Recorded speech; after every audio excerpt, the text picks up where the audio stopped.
Welcome to Revenue Insights. Every week, we'll be joined by revenue leaders from some of the most successful and highest growing companies. Together, we explore how they built their revenue teams, the journeys that they've been on, and the lessons they have learned along the way. Revenue Insights is brought to you by Ebster. We're a revenue intelligence platform designed to help revenue teams to build more pipeline, close more deals, and retain more customers.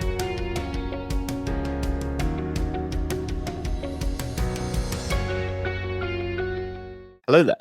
You are listening to Revenue Insights.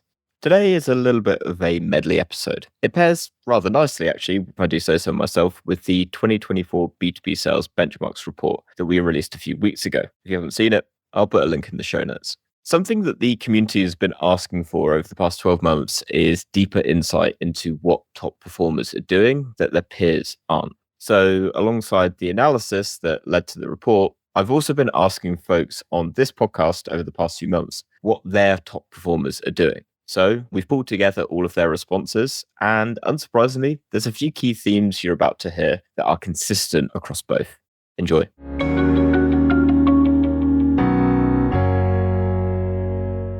Your sales team, how do you identify what is working from your top performers and then understand what they are doing to be able to, in an ideal world, replicate that for everyone else?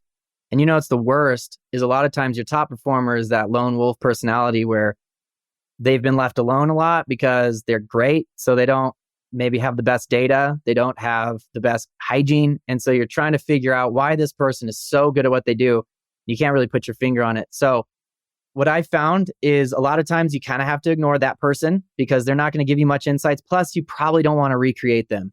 So I look at my A players that I can recreate. I want to see the ones that are hitting their quota consistently, people who are following the system that we've prescribed, or at least following it to a point where I can track what they're doing. And then I take a look at a lot of things. Typically, I found that the ones that are doing well is replicating how do they find so many opportunities? Because that's going to be your top thing. You can close half of your opportunities, but if you're only getting a couple a month, then you're still going to fail. You can close them very quickly at a very high average sales price, but if you're only closing one or two, you're going to fail. So really, how are they generating opportunities? And I just gave a presentation at my SKO about this around creating that snowball. And the thing that I'm finding is the reps that do really well, they're typically really good at creating that snowball of past close loss people, demos that they've done in the past that haven't gone well, people they've met at events, different places that they keep in touch with, and they're really good at that prospecting. So they're getting SDR sets if you have an SDR team. They're prospecting net new, which is the grind that everybody needs to do, but they're also keeping that backlog of people warm. And I tell reps that there's this holy grail after a while. It takes work, but there's a holy grail where every month you just have people showing up going, hey, it's time. It's ready. I'm ready. Thanks for talking to me for the last, I'm ready to go. And then they just get these sales. So it's like, why are these reps always starting out? Watch your top reps and see how they pace. They'll always start out stronger than the rest because it's rare to find a good rep that's closes all their stuff at the end of the month or in the quarter. You'll see that they pace pretty well. And I look at those and I look at the opportunities that they've closed early in the month, and it's clear they have a lot of activity on them typically. That's what I see. It's not necessarily the one call closes. It does happen, but it's the ones that have nurtured that pipeline that they have. And that's the consistency that I can go back and I can teach the rest of the reps, or I can help sales enablement teach them if you have a team like that, of here's how to be consistent, here's how to build a pipeline, because that is going to make or break your sales career. And that's the top reps I'm always seeing that they have enough feedstock, they have enough people to talk to. And even the really good ones, everybody has heard about the rep that their manager listens to their call. They're like, they're so good on the phones. They're so good, but I don't know what's going on. 99 out of 100, it's opportunities created. They need to figure out how to prospect, figure out how to get that snowball rolling down the mountain, getting that backlog of people. And that is something that you can recreate in other reps because they can see that pattern and they can recreate it. The lone wolf, which a lot of times is your top rep, I don't know, you just can't recreate that. They're doing something else, let them be, and work on what you can help the masses do.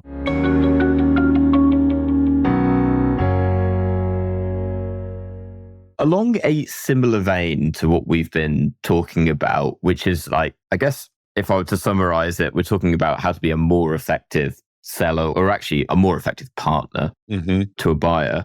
Within your organization, what would you say separates the top performers from the average performers? And I'm talking specifically from a sales perspective here. That I have a quick answer to you. Our top performers, hands down, can supplement what the organization produces through marketing sourced leads.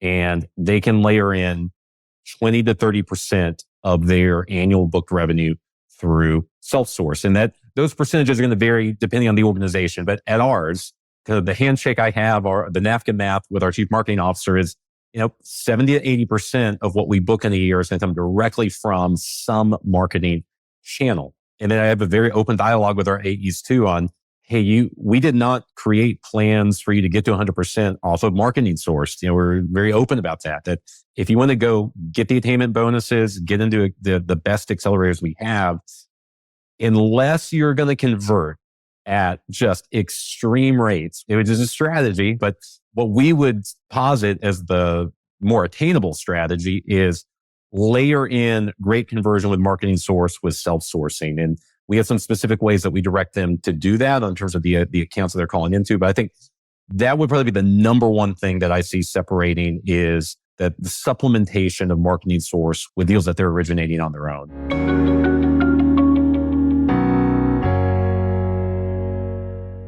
What would you say differentiates your top performing sellers compared to some of the others that you're trying to get kind of above the waterline?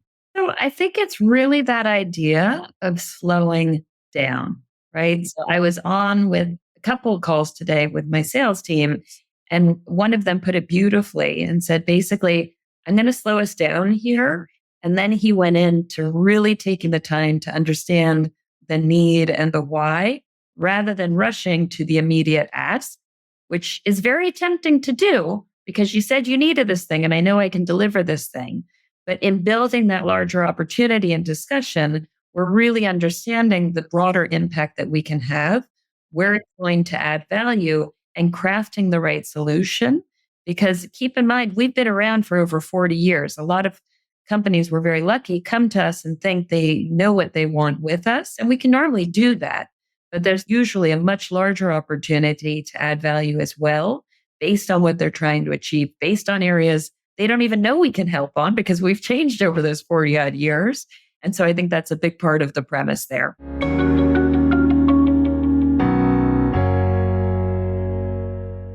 What would one book be that you recommend to other revenue leaders? It's really around story. And I've written a book on story. I don't want to be self-serving and just promote my book, but I just want to quickly go on. It's a book that really impacted me. And it's called Wired for Story. I think it's Lisa Cron. I just want to make sure I get the author right. I know it's called, Lisa Cron. That was close. C-R-O-N. The book is called Wired for Story. And when I read this book, it really had a big impact on me. Just understanding the sort of fundamental ways we are, as human beings, are wired to tell stories, to listen to stories. And it had a big impact on me writing my book, which is Heroes, Villains, and the Thrill of Professional Selling, where I take this whole concept of story and break it down for professional sellers and how this is our secret weapon. This is our magic wand to understand the power of story. And the best salespeople, just intuitively by nature, are great storytellers. That's one thing we noticed. The top performing salespeople, they tell stories. But generally when I trained them, they didn't realize there's an actual structure to this. There's a science behind this. And there's also part of it is not just telling stories, it's listening and discovering the stories so that when we tell our stories, they actually fit. But I would say Lisa Cron, her book, Wired for Story, had a big impact on me. And then obviously for professional sellers in particular, I would recommend my book, Heroes, Villains, and the Thrill of Professional Selling. And it goes into all these things that we've been talking in more detail.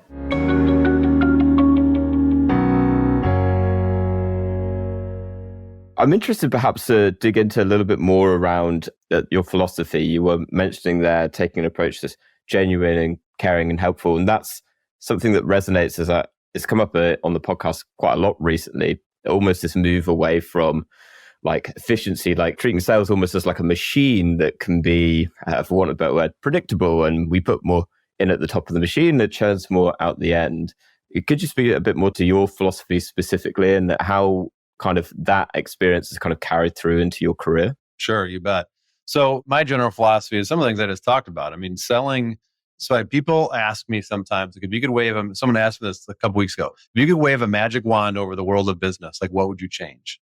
And my answer was, I would completely reset what people think sales is about. Because so often customers and salespeople go through this awkward phase when we're just trying to figure out, do we trust each other? And, and it's something that as sellers, we need to figure out how to overcome. It's a waste of time for customers because they're trying to figure out who should I trust? Who can I really listen to? And so really, if you think about that, I mean, my mission and goal in life is to kind of change the world of sales and to get people to look at, what a seller, I think of selling as the word has all these connotations. Like I'm in sales, I'm selling as though it's something I'm doing to somebody. And that's the part that I think is an error as a mindset. And really, to do it well, you've got to be helping a customer make a decision. We're more in the art of how do I enable people to make decisions with confidence. So I would say like overall, like that's kind of my philosophy. And what I find is, and this is what drove me to doing the concept of what I call selling with simplicity, leading with simplicity, growing with simplicity, that when you apply these simple concepts, that they can help people sell better, they can help companies grow faster. And to me, most importantly, we can create a better experience for our customers in working with us. Now, I want to touch on one of the points you mentioned. First of all, I am a deep and big believer in the use of technology, finding efficiencies, using technology, using data, all these things. They're wildly important, but they need to be kind of they can't be the foundation of what your sales experience is about.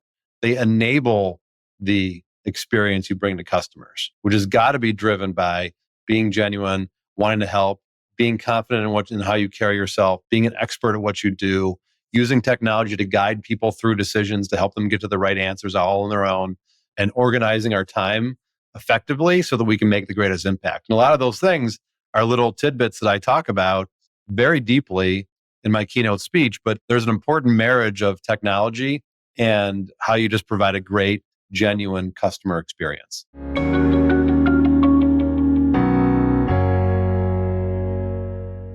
I was actually trying to pull from our numbers from our benchmark report. I think the win rate last quarter on average, which is taken across all industries that we're looking at, was somewhere around about 28%. So it's the classic Pareto principle at work yet again. So I'm curious then, you mentioned about the diligence that you put into disqualifying deals.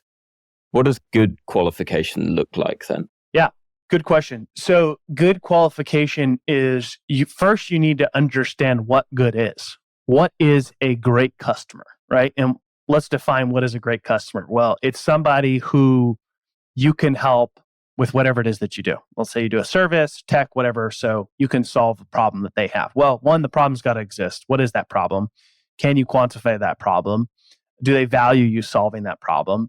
And you can use whatever sales acronym that you want to do this, right? I'm not a fan of BANT. Some people use BANT. It could be MedPick, whatever. But you need to have a process for qualifying your deals.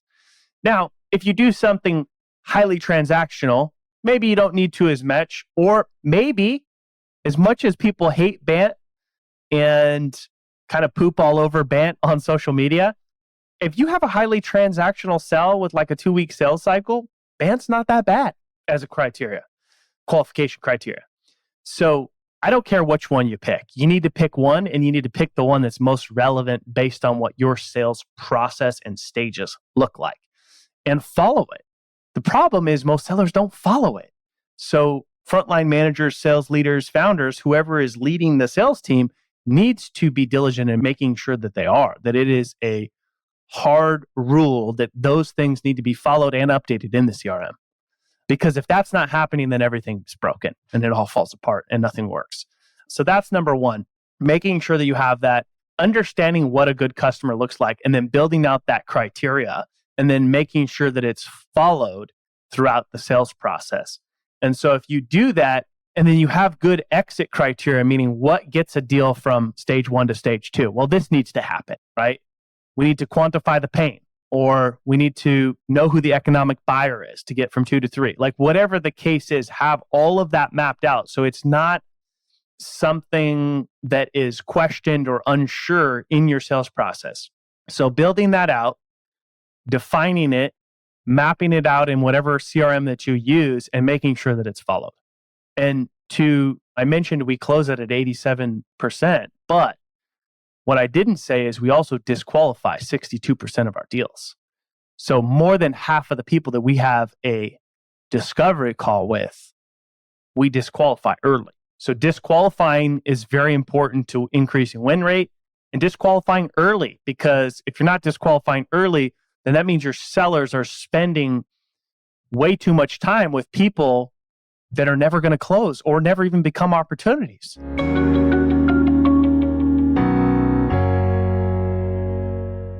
Now, something that you were touching on earlier around relationships is such an interesting one to me because, and I'd love to get your perspective on it, like relationships from a sales perspective, it's a given. Everyone knows that quality relationship can be the thing that unlocks a deal or recurring revenue over time. They're so incredibly important, but they're also very hard to control, right? To your point that you made earlier, there's no way really of being able to understand that relationship or to make it predictable in any way. So I'm very curious to understand perhaps from your experience and certainly how you're working with your team now, how you go about ensuring that you are multi-threading deals and ultimately building better relationships with your client. Is that something that you're doing via training and really like foundational sales training, or is it something that you can measure against and actually take more of a data-driven approach to?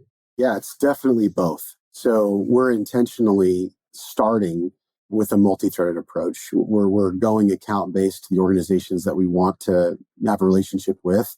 We never begin with a single touch point. There's always going to be multiple people that we're reaching out to that are all key stakeholders typically in a strategic engagement with the Arbinger Institute, whether it's learning and development professionals, strategic human resources leaders, talent management, whether that's in the HR form or individual managers of frontline people, even employee relations, public relations, legal teams. All of these folks are impacted by the kind of problems that we try to solve. And so we make it a point that our top of funnel, like our SDR team, is always finding multiple points of contact within the organization that they approach cohesively.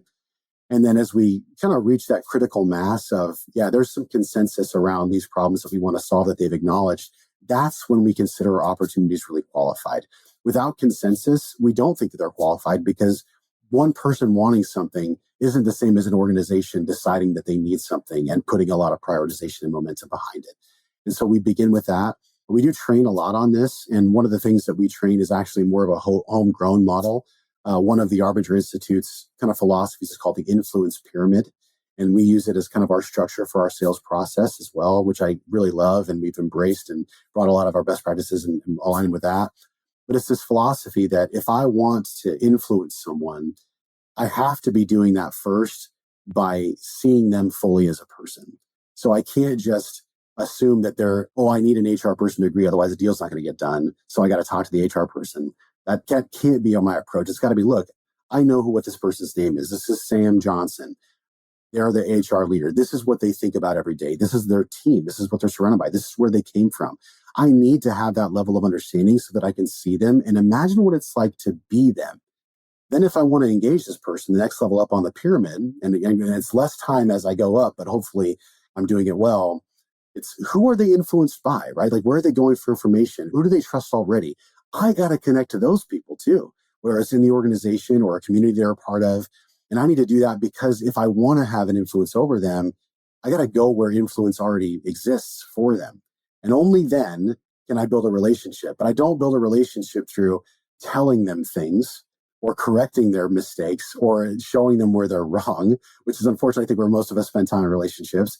I've got to build a relationship by listening and learning and experiencing what it's like to be them and seeing that. And then as I spend enough time building that trusted relationship by just hearing them, giving them the place to speak and for me to listen, and actually caring enough about them that they're willing to share that, only then are they open to any kind of teaching or invitations that I would give. And so we try to teach our team that for every new thing they're asking someone to do or change, there's like 9 times that amount of effort or time allocated to just seeing and understanding that person as an individual person. So we spend a lot of time with our team teaching them how to be, first and foremost, considerate human beings, because people sense that. It's like, Lee, if I'm a person trying to get something from you, no matter what I say, that's where I'm at. You can see that and sense that. And people do.